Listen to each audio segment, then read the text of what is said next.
नमस्कार दोस्तों, एक बार फिर स्वागत है आपका आपके अपने चैनल पे। और आज हम पढ़ने वाले हैं केमिस्ट्री हम पढ़ते आ रहे हैं। हमने 8 लेक्चर डाले हुए हैं, बहुत प्यार प्यार से समझाया हुआ है। अगर आप रेलवे ग्रुप डी की तैयारी करते हो या सीईटी की तैयारी करते हो तो आपको पता है साइंस वहाँ पे इंपॉर्टेंट है, उसमें बायोलॉजी फिजिक्स केमिस्ट्री इंपॉर्टेंट है। तो हम केमिस्ट्री पढ़ने जा रहे हैं, वो इम्पोर्टेंट है। और वो इतने इम्पोर्टेंट है जितने इम्पोर्टेंट और सब्जेक्ट हैं। तो इसको याद करने के लिए आपको बेसिक से पढ़ना पड़ेगा, इसके कंसेप्ट आपको क्लियर करने पड़ेंगे, तब जाके आपको क्या होगा, ये चीज़ें याद होगी। नहीं तो आप रट्टे मार मार के थक जाओगे और उसके बाद भी क्वेश्चन आपके गलत हो जाएंगे। ये आपने देखा भी होगा। ठीक है, तो इस चीज़ को समझते हैं, आराम आराम से समझते हैं। ठीक है, जिनको बहुत जल्दी है, अभी मैं 1 मिनट में ये कर दूंगा वो कर दूंगा, वो कुछ नहीं होता भाई, वहम होता है। आप 2 महीने 3 महीने 4 महीने तैयारी करते हो, 5 महीने तैयारी करते हो, इस तरीके से तैयारी करते हो, भागते रहते हो, बनती नहीं बात। पहले किसी भी सब्जेक्ट को, उसकी थ्योरी को अच्छे से अच्छे कवर करो, उसके बाद उसकी ज़बरदस्त प्रैक्टिस करो। सिलेक्शन से कोई नहीं रोक सकता आपको। ठीक है, अगर आप तैयारी नहीं करते हो, थ्योरी नहीं करते हो, तो आपके क्वेश्चन गलत होने के चांसेस ज़्यादा रहते हैं। आपको क्वेश्चन जो आते हैं वो गलत हो जाते हैं, उसके चांसेस आपके बिना थ्योरी या बिना कंसेप्ट के आपको नुकसान करेंगे। क्योंकि फिजिक्स हो केमिस्ट्री हो, उसके अंदर दोनों उत्तर होते हैं हाँ या ना में। दोनों उत्तर आपको किस में मिलते हैं, दोनों आंसर जो होंगे वो आपको किस में मिलेंगे, वहाँ पे मिलेंगे। तो ऑप्शन दोनों मिल जाएंगे, मान लो दोनों में हाँ या ना। जैसे आपको एक प्रकाश वाला उदाहरण देखे, उत्तल अवतल। अब समझा नहीं है तो उत्तल भी है और अवतल भी है, आपके लिए तो दोनों एक जैसे हैं। रट्टा मारे हैं आपने तो उत्तल भी आ रहा है अवतल भी दिमाग में, तो वो चीज़ है। हम पढ़ रहे हैं केमिस्ट्री के अंदर क्या पढ़ रहे हैं हम पढ़ रहे थे एटॉमिक स्ट्रक्चर। उसको समझना है, अगर वो समझ गए तो आगे जो भी चैप्टर आएंगे वो आपके लिए बिल्कुल आसान हो जाएंगे। जैसे पीरियोडिक टेबल आएगी, बिल्कुल आसान बना देंगे, ट्रिक पे ट्रिक मारेंगे, चला के दिमाग में सेट कर देंगे, दिमाग कभी भी भूलेगा नहीं। या ऐसे कंसेप्ट से सेट कर देंगे आपके दिमाग में भी, आप कभी नहीं भूल पाओगे उस चीज़ को। रिवीजन किया याद, तो आप हमारे साथ चलते रहिए, बने रहिए बस। ठीक है, बाकी आपकी मर्जी। हम पढ़ रहे थे परमाणु संरचना के बारे में, यानी हम पढ़ रहे थे परमाणु जो होता है, देखो उसके परमाणु के अंदर पाए जाते हैं कुछ कण। एक तो इलेक्ट्रॉन पाया जाता है और एक नाभिक के अंदर प्रोटॉन पाया जाता है और एक पाया जाता है आपका न्यूट्रॉन। ठीक है, 3 कण पाए जाते हैं, जो मुख्य रूप से 3 कण उपकण होते हैं, वो तो छोड़ो बात है इस बात की। इलेक्ट्रॉन, प्रोटॉन और न्यूट्रॉन, ये दोनों आपको पता होने चाहिए भी। ये नाभिक के अंदर होते हैं। कहाँ पे होते हैं? नाभिक में होते हैं, यानी न्यूक्लियस में होते हैं। इसलिए इन दोनों को न्यूक्लियॉन्स कहा जाता है, यानी नाभिकीय कण कहा जाता है। ये क्वेश्चन आ जाता है सीधा सीधा, बिल्कुल आसान सा लग रहा है आपको, लेकिन नहीं पढ़ा तो फिर ये गलत हो जाता है। न्यूक्लियॉन्स यानी न्यूक्लियस, यानी केंद्र के अंदर पाए जाने वाले वो कण। कौन कौन से? प्रोटॉन और न्यूट्रॉन को न्यूक्लियस कहा जाता है। और ये है किस में पाया जाता है? तो ये ऑर्बिट में, यानी आपके कक्षा के अंदर पाया जाता है। आपको सबको पता भी है, ये प्रोटॉन प्लस न्यूट्रॉन नाभिक के अंदर होता है और बाहर इलेक्ट्रॉन चक्कर लगाते हैं। ठीक है, और इसे क्या बोलते हैं? एटम बोलते हैं। क्लियर हुई बात? आपने यह भी पढ़ा पीछे भी, एक पदार्थ होता है। पदार्थ कहाँ होता है जी? पदार्थ ब्रह्मांड में होता है। ठीक है, जो आपका ब्रह्मांड है उसमें पदार्थ होता है। और पदार्थ के अंदर क्या होते हैं जी? पदार्थ में होते हैं अणु। पदार्थ में क्या होते हैं? अणु होते हैं। अणु किससे बनता है जी? परमाणु से बनता है। ठीक है, परमाणु जी किससे बनता है? तो कक्ष और नाभिक से मिलकर बनता है जी। ठीक है, तो आपको जी नाभिक किससे बनता है? तो प्रोटॉन प्लस न्यूट्रॉन से मिलकर बना होता है। ये चीज़ें लिख लो, आप काम आएगी आपके। Proton neutron. कक्ष के अंदर उपकक्ष पाए जाते हैं जी। जिनको सब सेल या उपकोष भी कहते हैं, सब सेल, ठीक है, या उपकोष कहते हैं, एक ही बात है। इसके अंदर पाए जाते हैं ऑर्बिटल यानी कक्षक पाए जाते हैं। क्या पाए जाते हैं? कक्षक पाए जाते हैं, ठीक है। और एक ऑर्बिटल के अंदर कितने? 2 इलेक्ट्रॉन पाए जाते हैं। तो इलेक्ट्रॉन कहाँ पाए जाते हैं? इलेक्ट्रॉन कक्षक में पाए जाते हैं। देखो यहाँ तक हम पढ़ रहे हैं, ब्रह्मांड में पदार्थ है, पदार्थ में अणु है, अणु में परमाणु है, परमाणु यानी आप यहाँ से पता लगा सकते हो अणु बड़ा या परमाणु। तो परमाणु से अणु बना, यानी अणु बड़ा होगा, परमाणु उससे भी छोटा होगा। उससे छोटा क्या हो सकता है? उसमें कक्ष और नाभिक है। कक्ष में उपकक्ष है, उपकक्ष में कक्षक, और कक्षक के अंदर इलेक्ट्रॉन है, ठीक है ना। कक्षक के अंदर इलेक्ट्रॉन है और नाभिक के अंदर प्रोटॉन और न्यूट्रॉन है। तो इनसे तो ये भी छोटे हैं, प्रोटॉन और न्यूट्रॉन, यानी परमाणु से भी छोटे हैं इलेक्ट्रॉन, न्यूट्रॉन, प्रोटॉन, ठीक है ना। याद रखना इस बात को। अगर ये बात याद हो जाए तो फिर करें इलेक्ट्रॉन को खत्म, इलेक्ट्रॉन को खत्म करें। क्या है इलेक्ट्रॉन? इलेक्ट्रॉन, इलेक्ट्रॉन, इलेक्ट्रॉन, इससे इलेक्ट्रिसिटी, इलेक्ट्रॉनिक्स बना है, इलेक्ट्रॉन के नाम से ही बना है, पता है ना आपको, ठीक है। इसकी खोज की थी जे थॉमसन ने। आपके किसने खोज की थी? जे थॉमसन ने। हमारे थॉमसन, ठीक है ना, वैज्ञानिक थे जिन्होंने क्या किया था, इनकी खोज की थी। किसकी खोज की थी? ठीक है, इलेक्ट्रॉन की। जैसे प्लम पुडिंग मॉडल दिया था, वाटरमेलन मॉडल जो एक थ्योरी आई थी उसके अंदर ये दिया गया था थॉमसन के द्वारा, ठीक है। तो वो एक एटॉमिक थ्योरी भी दी थी उन्होंने। किसने दी थी? थॉमसन, जे थॉमसन ने। लेकिन हमें यहाँ पे याद करना इलेक्ट्रॉन के बारे में। तो इलेक्ट्रॉन की खोज इंपॉर्टेंट है, सबसे ज़्यादा इलेक्ट्रॉन का क्वेश्चन रिपीट होता है। तो इसकी डिस्कवरी किसके द्वारा की गई, इसकी खोज किसके द्वारा? दूसरा, इस पर ऋण आवेश होता है। कैसा होता है? ऋण आवेश होता है। मोस्ट इंपॉर्टेंट बात है, ऋण आवेश होता है, ठीक है। इस पे कौन सा होता है? ऋण आवेश होता है। ये नेगेटिवली चार्ज होता है, यानी इसके अंदर कौन सा चार्ज होता है? नेगेटिव चार्ज होता है, याद रखना, नेगेटिव चार्ज। 2 क्वेश्चन आपके बन गए, ठीक है। इलेक्ट्रॉन जो है, इलेक्ट्रॉन के अंदर कौन सा चार्ज है? Negative charge. कितना चार्ज है?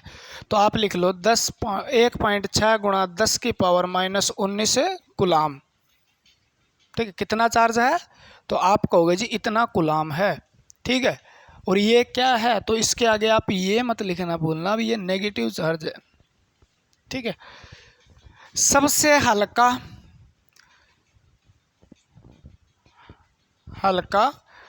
परमाणु कण है, याद रखना। एटम के अंदर जो पार्टिकल पाए जाते हैं, सबसे हल्का परमाणु कण है। सबसे हल्का है प्रोटॉन, सबसे भारी है आपका न्यूट्रॉन, इलेक्ट्रॉन सबसे हल्का है। हल्का है तो इसका द्रव्यमान कितना है जी? इसका द्रव्यमान कितना है, इसका मास कितना है? तो ये बात हमने पीछे भी डिस्कस की थी, यानी 9.1 गुणा 10 की पावर -31 किलोग्राम, ठीक है, या 0.00549 AMU इलेक्ट्रॉनिक मास यूनिट, ठीक है। क्या है? इसका भार है, इसका द्रव्यमान है। -31, याद न रहे तो मैंने बताया था 31, और 31 के साथ आप इलेक्ट्रॉन, यानी इलेक्ट्रॉन के साथ 31 आता है, बाकी तो -27 आता है। तो इलेक्ट्रॉन 31, इलेक्ट्रॉन 31, इलेक्ट्रॉन 31, तो ये इसका द्रव्यमान है। इसके साथ में ये सबसे हल्का है, क्योंकि -31 और -27 में लगभग कितना फ़र्क हो गया आपको पता है? 4 जीरो का फ़र्क हो गया। 4 जीरो नीचे लगेगी, मान लो उसको 4 जीरो ज़्यादा से भाग दिया जाएगा, तो इसका मतलब जो क्या है वो हल्का है। क्लियर हुई? ये बात भी क्लियर हो गई जी, ठीक है। इलेक्ट्रॉन कहाँ पाए जाते हैं, तो ये आपको लिखना है इलेक्ट्रॉन नाभिक के चारों ओर वृत्तीय कक्षा वृत्तीय पथ पर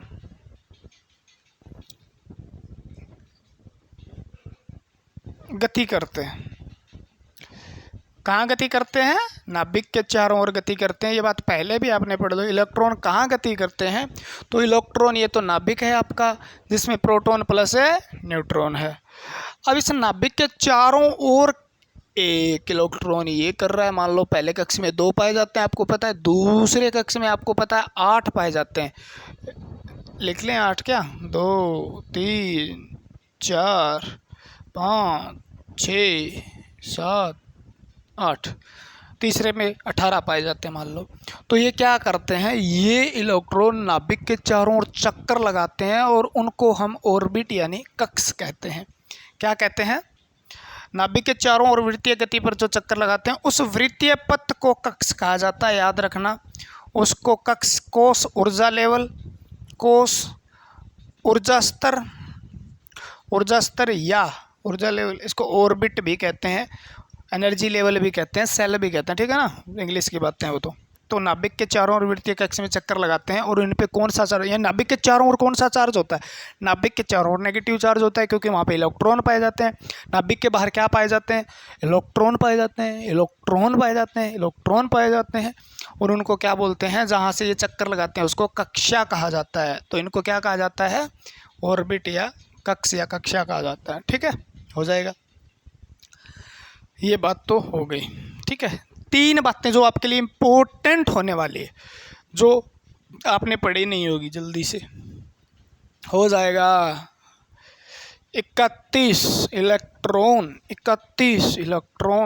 देखो 4-5 डाटा है, मैं इनको लास्ट में और समझाऊंगा आपको, उनमें डिफरेंस बता के आपको किस प्रकार से उसको याद करना है। कुछ चीज़ें याद नहीं रहती, याद रहती है तो भी आपके कंफ्यूज हो जाते हो। पेपर के अंदर आपको 4 ऑप्शन मिलते हैं, तो वहाँ पे आपको मतलब कौन सा चूज़ करें, वहाँ से 50% पे चले जाते हो। तो उस चीज़ को हल करने के तरीका बताएंगे आप। ठीक है, अब मैं कह दूँ किसी नाभिक जो परमाणु, मान लो ये परमाणु है, ठीक है, अगर परमाणु के अंदर इलेक्ट्रॉन के बराबर प्रोटॉन है ना, तो वो परमाणु होता है, लिख लो, उदासीन। कैसा परमाणु होता है? वो न्यूट्रल होता है, उदासीन होता है। ठीक है, ये बात भी आपसे पूछिए। इलेक्ट्रॉन प्रोटॉन की संख्या अगर बराबर हो, इलेक्ट्रॉन और प्रोटॉन की संख्या अगर किसी परमाणु में बराबर हो, तो वो किस चार्ज का होगा? तो आपका आंसर होगा उस पर कोई चार्ज नहीं होता, वो विद्युत उदासीन होता है। वो क्या होता है? उदासीन। क्योंकि इलेक्ट्रॉन और प्रोटॉन बराबर हैं और दोनों का चार्ज कितना होता है? तो 1.6 गुणा 10 की पावर -19। सिर्फ फ़र्क इतना है, इलेक्ट्रॉन का माइनस में होता है 1.6 गुणा 10 की पावर -19 कुलाम। ये पॉजिटिव है, ये इलेक्ट्रॉन का चार्ज है और ये किसका है? प्रोटॉन का चार्ज है। ठीक है, तो पॉजिटिव नेगेटिव है तो दोनों क्या हो जाते हैं? बराबर हो जाते हैं। तो पॉजिटिव और नेगेटिव दोनों बराबर जहाँ हो जाते हैं वहाँ पे क्या उदासीन हो जाता है। तो वो एटम कैसा है? उदासीन। जिसमें इलेक्ट्रॉन की संख्या ज़्यादा हो जाती है, प्रोटॉन की कम हो जाती है, तो वो क्या होगा? अब नेगेटिव चार्ज ज़्यादा आ गया तो वो ऋण आवेशित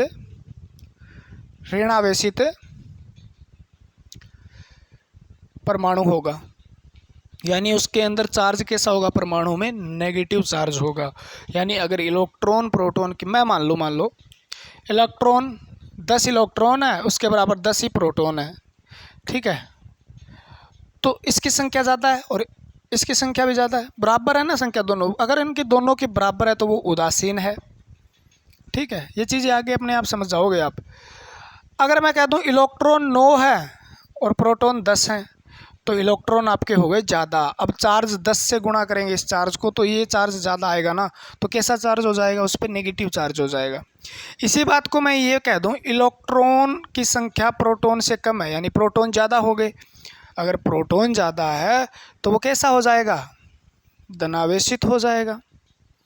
उस पर कौन सा आवेश हो जाएगा? धन आवेशित परमाणु हो जाएगा। ये चीज़ें आपको समझनी है, समझो इस चीज़ को, यहाँ से क्वेश्चन आते हैं।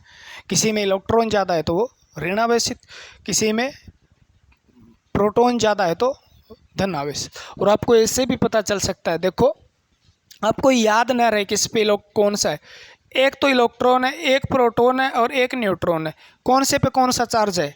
पी से क्या बनता है तो आप कहोगे पी से पॉजिटिव बनता है जी, बस बात खत्म हुई। एन से क्या बनता है जी, एन से न्यूट्रल बनता है जी, ठीक है। ई से तो एक ही चार्ज रह गया, इस पे कौन सा है, नेगेटिव, ठीक है। तो एन से न्यूट्रल याद रखोगे आप, पी से पॉजिटिव याद रखो, न्यूट्रल तो अपने आप याद रह जाएगा, ठीक है। नेगेटिव यानी ऋणात्मक आवेश इसके अंदर पाया जाता है, हो जाएगा, ठीक है। तो पी से पॉजिटिव याद रख लो आप, ठीक है। क्लियर हो गई बात ना। अगर ई ज़्यादा है तो ऋण आवेशित परमाणु है, अगर पी ज़्यादा है तो धन आवेशित परमाणु है, ठीक है। ऐसा कब हो सकता है, ऐसा कब हो सकता है, ये धन आवेशित ऋण आवेशित कब हो सकते हैं, जब कोई जब परमाणु, इतना लिख लो बस, आगे फिर शॉर्ट में चलेंगे। जब परमाणु कोई इलेक्ट्रॉन ग्रहण करता है, इलेक्ट्रॉन रिसीव करता है यानी ग्रहण करता है, तो क्या बनता है, जब परमाणु इलेक्ट्रॉन को एमिट करता है यानी त्याग करता है, इलेक्ट्रॉन का त्याग जब करता है, मान लो, ठीक है। इलेक्ट्रॉन ग्रहण करता है तब क्या होगा, इलेक्ट्रॉन त्याग करता है तब क्या होगा। तो एक बात याद रखो, नॉर्मल जो एटम है ना, नॉर्मल जो एटम है, सामान्य जो है परमाणु है, वो विद्युत उदासीन होता है, ये मैंने पहले ही बता दिया है। क्योंकि उसके अंदर क्या होगा, अगर वो परमाणु सामान्य है तो उसके अंदर पी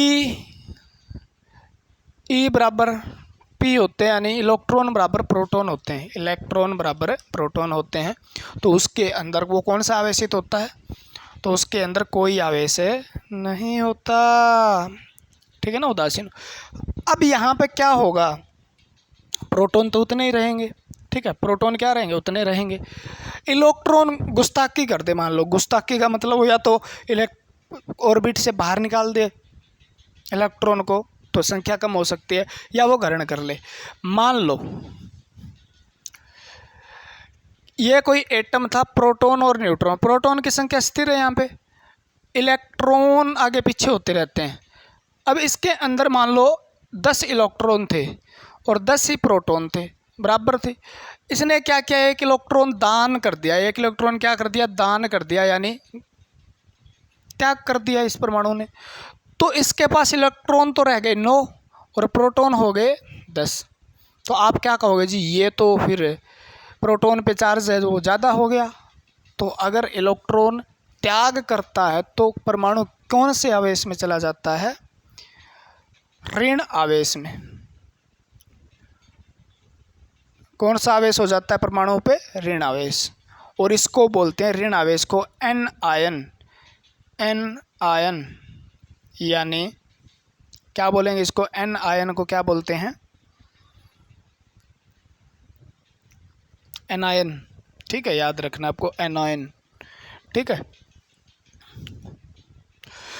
और जब ग्रहण कर लिया, मान लो इसने ग्रहण कर लिया, यानी यहाँ से इसने दान नहीं किया, दूसरे परमाणु से ग्रहण कर लिया, और यहाँ पे हो गए मान लो 11, प्रोटॉन अभी 10 ही हैं, तो इस पे कौन सा चार्ज हो जाएगा परमाणु पे,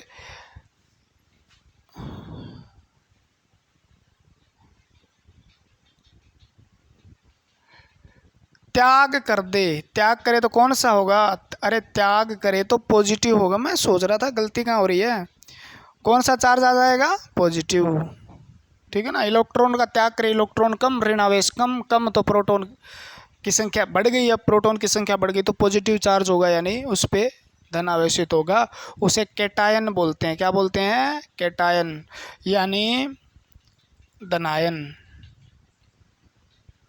उसे क्या बोल देंगे, धनायन बोल देते हैं, ठीक है। कौन सा आयन होगा उस पर, धन आयन होगा, ठीक है। और अगर वो ग्रहण कर ले तो इलेक्ट्रॉन ज़्यादा हो जाएंगे, इलेक्ट्रॉन ज़्यादा हो जाएंगे तो उस पर कौन सा चार्ज हो जाएगा, नेगेटिव। और नेगेटिव अगर चार्ज हो जाता है तो उसको एन आयन बोलते हैं, एन आयन यानी ऋणायन, एनायन ऋण आयन बोलते हैं। ठीक है, इतनी बात क्लियर होगी तो इलेक्ट्रॉन अपना खत्म होता है। इलेक्ट्रॉन विन्यास पढ़ेंगे, इलेक्ट्रॉन कॉन्फ़िगरेशन। ठीक है, उसका अरेंजमेंट किस प्रकार से होता है, विन्यास क्या होता है, इलेक्ट्रॉन कब त्याग करता है, कब, ठीक है, इलेक्ट्रॉन कब त्याग करता है, कब ग्रहण करता है, ऐसी चीज़ें पढ़ने वाले हैं आगे आगे। क्योंकि अभी तक तो पढ़ा है ना, अफबाउ का नियम, पाउली का नियम, है ना, क्वांटम नंबर, किस प्रकार से SPDF होता है, SPDF ट्रिक से बताएंगे किस प्रकार से इलेक्ट्रॉन भरे जाते हैं किसी भी कक्ष के अंदर। तो वो चैप्टर भी आपका चैप्टर नहीं है, वो एक टॉपिक है, वो आपका बाकी है, टेंशन मत लेना। तो अभी तक इलेक्ट्रॉन, और सबसे ज़्यादा क्वेश्चन इलेक्ट्रॉन प्रोटॉन की न्यूट्रॉन की गिनती करें हम ना, तो 2 क्वेश्चन प्रोटॉन न्यूट्रॉन के, अगर 10 क्वेश्चन मान लो रिपीट होते हैं कोई एग्ज़ाम में, तो 10 में से 8 क्वेश्चन इलेक्ट्रॉन से ही बनते हैं, न्यूट्रॉन प्रोटॉन।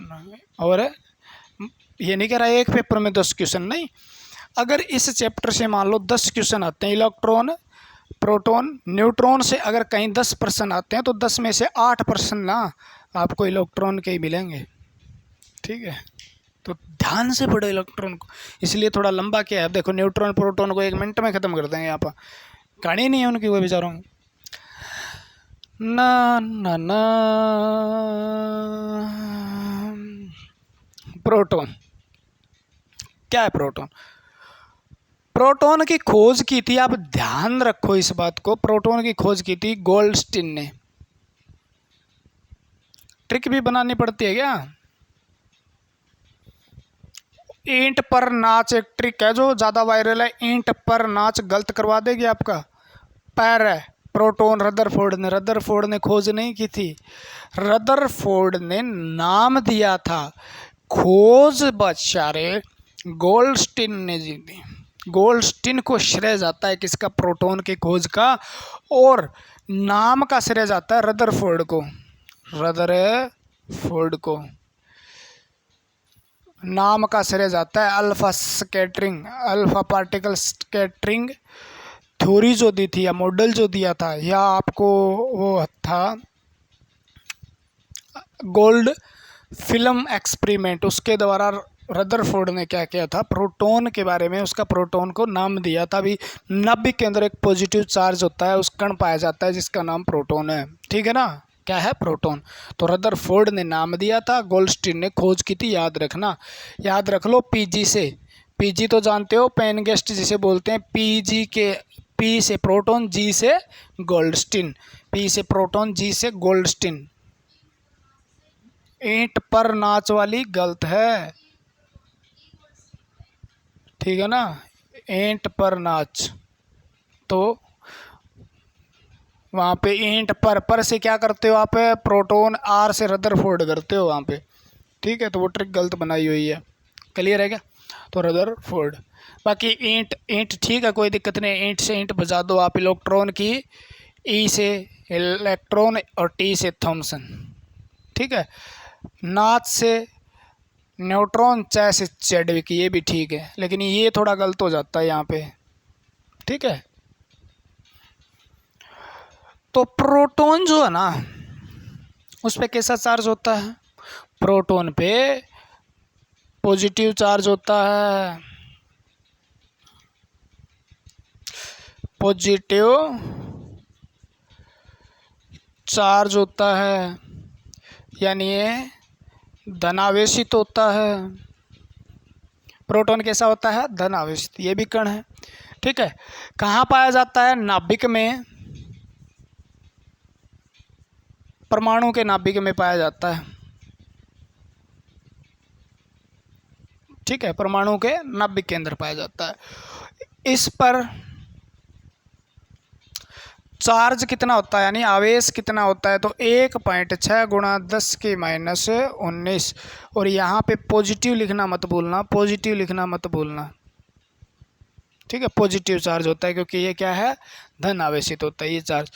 इसके द्रव्यमान की बात करते हैं हम, द्रव्यमान की बात करते हैं तो द्रव्यमान कितना होता है? तो 1.673 गुणा 10 की पावर -23 किलोग्राम इसका द्रव्यमान होता है।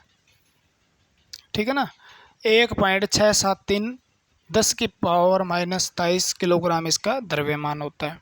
ठीक है, तो ये धन आवेशित है। प्रोटॉन न्यूट्रॉन, ठीक है, नाभिक के अंदर पाया जाता है। प्रोटॉन कहाँ पाया जाता है? नाभिक के अंदर पाया जाता है। ठीक है, पानी पी लेता हूँ थोड़ा सा भी, दियो पानी दियो।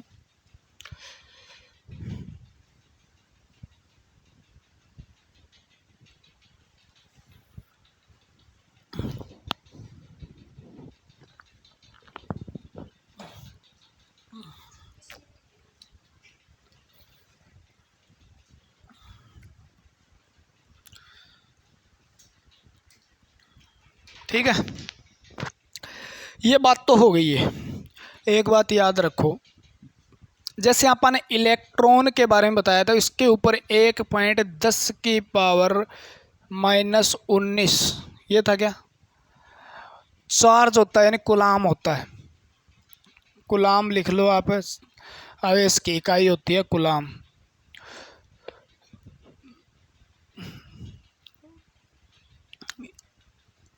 जो मतलब अच्छे से फिजिक्स, किसी ने केमिस्ट्री पढ़ी है, थोड़ी फिजिक्स पढ़ी है, उसको तो पता है, लेकिन आप तो उससे लेके चल रहे हैं ना, अभी पहली बार पढ़ रहे हैं, तो इसका मतलब क्या है, हम एक एक चीज़ को कवर करते चले, भी कोई डाउट नहीं रहे। ठीक है, यानी वो स्टूडेंट भी यहाँ पढ़ सकता है जिसने केमिस्ट्री का नाम भी नहीं सुना हो, तो उसको भी यहाँ पर सिखाएंगे, गजनी को भी याद करवाएंगे। ठीक है ना, गजनी को भी याद करवाएंगे। और प्रोटॉन पे भी चार्ज कितना होता है? 1.610⁻19 कूलाम।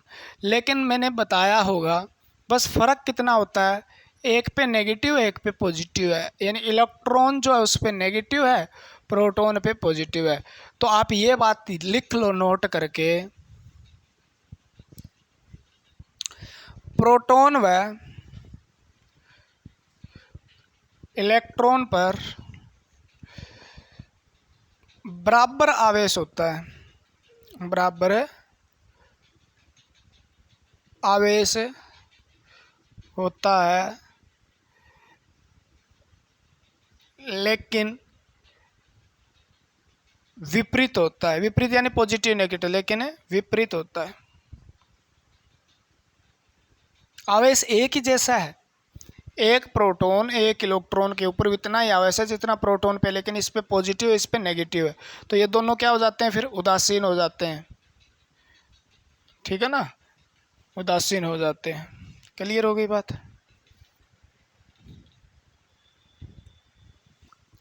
तो बराबर होता है। ठीक है, और मैंने बताया होगा। अब प्रोटॉन बेचारा क्या करेगा, तो इस प्रोटॉन की इतनी बातें हैं, आप लिख लो, खत्म। ठीक है, कुछ बातें हम लास्ट में भी बताया करते हैं। एएमयू की बात करें तो बता दिया था पहले ना। और ये हो गया आपका न्यूट्रॉन। हम पढ़ेंगे न्यूट्रॉन के बारे में, न्यूट्रॉन की बातें, वो बातें। न्यूट्रॉन की खोज की थी जेम्स चैडविक ने। किसने की थी? चैडविक। ठीक है, न्यूट्रॉन की खोज चैडविक ने की थी, याद रखना, न्यूट्रॉन की खोज चैडविक ने की थी। इस पर कोई चार्ज नहीं होता, इस पर कोई चार्ज नहीं होता, चार्ज यानी आवेश नहीं होता। ठीक है, यानी इस पे चार्ज होता है वो 0 कूलाम, यानी 0 कूलाम कह सकते हो आप। 0 कूलाम का मतलब कुछ भी नहीं। ठीक है ना, न तो ये नेगेटिव है न पॉजिटिव है, न नेगेटिव न पॉजिटिव है, न्यूट्रल है। जिस प्रकार आपके घरों में तार आती है, मान लो बिजली की, एक तो होती है पॉजिटिव और एक होती है नेगेटिव। ठीक है, लेकिन नेगेटिव कहाँ होती है? डीसी में होती है, एसी के अंदर इसको न्यूट्रल बोला जाता है। क्या बोला जाता है? न्यूट्रल। तो एक तो पॉजिटिव फेज की होती है, ठीक है, जिसको हाथ लगाओगे तो खतरनाक, एक नीचे ही नीचे होती है, वो न्यूट्रल होती है। ठीक है ना, पॉजिटिव नेगेटिव तो किस में बोला जाता है? पॉजिटिव नेगेटिव डीसी के केस में बोला जाता है। ठीक है, डायरेक्ट करंट के। तो 0 कूलाम इस पे चार्ज होता है, 0 कूलाम चार्ज होता है। लेकिन इसका द्रव्यमान कितना होता है जी? द्रव्यमान कितना होता है जी? द्रव्यमान होता है इसका 1.675 × 10⁻⁻23 किलोग्राम। और इस द्रव्यमान के साथ ये सबसे भारी परमाणु कण है, सबसे भारी परमाणु कण है। ठीक है, सबसे भारी परमाणु कण कौन सा है? तो न्यूट्रॉन है, न्यूट्रॉन है। ठीक है, कहाँ पाया जाता है न्यूट्रॉन जी? ये परमाणु के नाभिक में पाया जाता है। ठीक है, नाभिक, परमाणु के नाभिक में पाया जाता है भैया। ये कहाँ पाया जाता है? परमाणु के नाभिक में पाया जाता है। ठीक है, तो ये न्यूट्रॉन की बातें थी, इस पर कोई चार्ज होता नहीं है, न्यूट्रॉन। ठीक है ना। और प्रोटॉन और न्यूट्रॉन कहाँ पाए जाते हैं? नाभिक के अंदर। ठीक है, तो ये बात मैं बार बार बता चुका हूँ, ये न्यूट्रॉन की बातें थी। और मैं बता दूं आपको, ये होता है न्यूक्लियस, यानी इसको नाभिक बोलते हैं। और नाभिक के अंदर पाए जाते हैं प्रोटॉन प्लस न्यूट्रॉन। प्रोटॉन पे पॉजिटिव चार्ज होता है, नेगेटिव इस पे कोई भी चार्ज नहीं होता। ठीक है, दोनों को सम्मिलित रूप से कहा जाता है न्यूक्लियॉन्स, न्यूक्लियॉन्स। ये बात याद रखना। क्या कहा जाता है? हिंदी में लिख लो, न्यूक्लियॉन्स कहा जाता है, न्यूक्लियॉन कहा जाता है। न्यूक्लियॉन का मतलब होता है नाभिकीय कण, नाभिकीय कण। ठीक है, ये बात अगर आपकी कंप्लीट हुई तो मैं एक बात और बता देता हूँ, बड़ी बड़ी मोटी मोटी बातें। ठीक है, अगर मैं बात करूँ भार के रूप में, अगर द्रव्यमान के रूप में इसको क्रम में लिखना हो, मान लो द्रव्यमान इसका किस हिसाब से, उसको क्रम में लिखना है कि द्रव्यमान किसका ज़्यादा है। आप लिखोगे ज़्यादा से, द्रव्यमान ज़्यादा से कम की ओर जाना है हमें। ठीक है, तो सबसे पहले ज़्यादा किसका होगा? तो सबसे पहले ज़्यादा होगा आपके न्यूट्रॉन का, उससे कम होगा प्रोटॉन का, और उससे कम होगा इलेक्ट्रॉन का। ठीक है ना, यानी न्यूट्रॉन का सबसे ज़्यादा द्रव्यमान होता है, प्रोटॉन का और इलेक्ट्रॉन का उससे कम होता है। यानी ये सबसे हल्का कण होता है, याद रखना, हल्का होता है सबसे, और ये सबसे भारी होता है। और बीच का कौन सा है? प्रोटॉन है। अब कहोगे जी कैसे जी? एक तो 6.73 गुणा 10 की माइनस 27 है। ठीक है, 1675 गुणा 10 की माइनस पावर 27 है, और एक 9 इसको उल्टा कर दो, इसको उल्टा करके आगे लेके आओ। ठीक है ना, 10 की माइनस 31 है। ये प्रोटॉन की है, और ये न्यूट्रॉन की है, और ये इलेक्ट्रॉन की, आपको पता ही है। इसमें से भारी कौन सा है? मैं इसको अलग अलग लिखता हूँ, मान लो, समझने में दिक्कत होती है ना किसी को। देखो, 1673 ऊपर वाली संख्या गुणा माइनस 27 का मतलब होता है 10 की पावर बटे में 27। 1.675 10 की बटे में 27, इसका मतलब माइनस 27 का मतलब होता है इसके अपोन, इसको भाग किया जा रहा है 27। और एक अपनी है 9.1 बटे में 10 की 31, 10 की 31। इनमें से अब कौन सा भारी होगा? दोनों संख्या तो समान है जी, दोनों संख्या नीचे वाली समान है, तो इसमें ऊपर वाली जो रकम है वो बड़ी है, तो बड़ी है, तो बड़ी कौन सी है? ये। तो ये किसकी है? न्यूट्रॉन की। तो न्यूट्रॉन बड़ा हो गया इन दोनों में से। तो अब 27 और ये 31, तो इसके देखो 27 गुणा में 10 की पावर, अगर मैं 5 और कर दूं, 5 ही होगा क्या? 4 होगा, 27 और 4 31 होते हैं, 4 और कर दूं, 10,000 का फर्क हो गया। यानी इस संख्या पे मत जाओ अब ये जाओ भी, इससे पहले इसको भाग करेंगे। ठीक है, फिर वो संख्या जो आएगी उससे इसको भी करेंगे, 10 से 4, यानी ये इनसे 10,000 गुना छोटा है, 10,000 गुना हल्का है न्यूट्रॉन, सॉरी इलेक्ट्रॉन। ठीक है, तो माइनस पावर जितनी ज़्यादा होगी, माइनस में पावर जितनी ज़्यादा होगी उतना ही संख्या छोटी होगी। माइनस में पावर जितनी ज़्यादा होगी उतनी छोटी। देखो मैं बता देता हूँ आपको, मैं कह दूँ 10 है तो इसका मतलब इसकी पावर 1 है। मैं कह दूँ कोई 100 है, उसकी पावर 2 है। और एक मैं कह दूँ -2 है, तो छोटा कौन सा है? तो छोटा ये है, क्योंकि इसका मतलब क्या है? इसका मतलब तो 10 गुणा 10 है, और इसका मतलब क्या है? 1/10 गुणा 10 है। ठीक है, तो छोटा कौन सा हुआ? ये हो गया ना। ठीक है, प्लस की पावर बढ़ती जाएगी, संख्या बढ़ती जाएगी, माइनस की पावर बढ़ती जाएगी, संख्या घटती जाएगी, याद रखना। तो माइनस की पावर जिसकी बड़ी है वो सबसे हल्का है। ठीक है ना, और इसमें ये 5 बड़ा है तो ये सबसे भारी है, और इसमें 3 है यानी ये बीच का है। तो इलेक्ट्रॉन सबसे हल्का है, प्रोटॉन बीच का है और न्यूट्रॉन सबसे भारी है। तो न्यूट्रॉन भारी है, इलेक्ट्रॉन है हल्का। जैसे भी क्रम में लिखना है, हल्के से भारी, भारी से हल्का लिखना है, आप लिख दोगे अब तो हो जाएगी क्लियर। हाँ जी, अभी नहीं हुई तो फिर कभी नहीं होगी।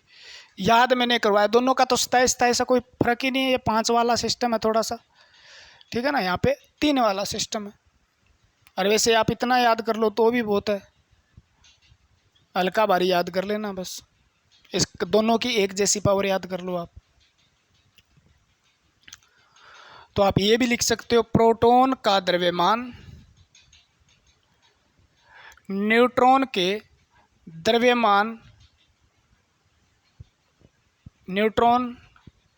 द्रव्यमान के लगभग समान होता है। लगभग समान ही होता है, थोड़ा बहुत फर्क होता है, तो लगभग समान होता है। ये बात भी लिख लो आप, क्लियर हो जानी चाहिए। ठीक है, हो जाएगी क्लियर क्या? न्यूट्रॉन पढ़ा हमने, इलेक्ट्रॉन प्रोटॉन पढ़ा हमने। आगे हम पढ़ेंगे इलेक्ट्रॉनिक विन्यास जो होता है, इलेक्ट्रॉनिक्स जो कॉन्फ़िगरेशन होता है, यानी किस प्रकार से उसके अंदर उसका अरेंजमेंट होता है, किस प्रकार से इलेक्ट्रॉन भरे जाते हैं। क्वांटम संख्या पढ़ेंगे हम, ठीक है। 4 प्रकार के जो क्वांटम संख्या होती है हमारी, उसको पढ़ेंगे हम। जैसे मैग्नेटिक होती है, प्रिंसिपल होती है आपकी, ठीक है, एंगुलर होती है आपकी, स्पिन होती है। तो वो चीज़ें हमें पढ़नी है। उसके बाद हम पढ़ना शुरू करेंगे फिर आवर्त सारणी आता है आपका। क्या आता है? आवर्त सारणी, यानी पीरियोडिक टेबल। तो ये परमाणु के इलेक्ट्रॉन प्रोटॉन न्यूट्रॉन की बातें थी। आसान बनाने के लिए, इसको अलग से थोड़ा सा समझने के लिए एक एक चीज़ को हमें कवर करना पड़ेगा। हर चीज़ आपको आनी चाहिए, क्योंकि आप इस दौर से गुजरे हो जिस दौर के अंदर कंपटीशन इतना है। भी ग्रुप डी के लिए अगर 2.5 करोड़ फार्म भरे जाते हैं तो सोच के देखो कंपटीशन कितना होगा। एक एक चीज़ को कवर करना पड़ेगा अच्छे से, ठीक है। तो पढ़ते रहिए, हम पढ़ाते रहेंगे जब तक आपका सिलेक्शन नहीं होता, ठीक है। और आप पढ़ते रहिए जब तक आपका सिलेक्शन नहीं होता। आज के लिए फिर इतना ही, जय हिंद।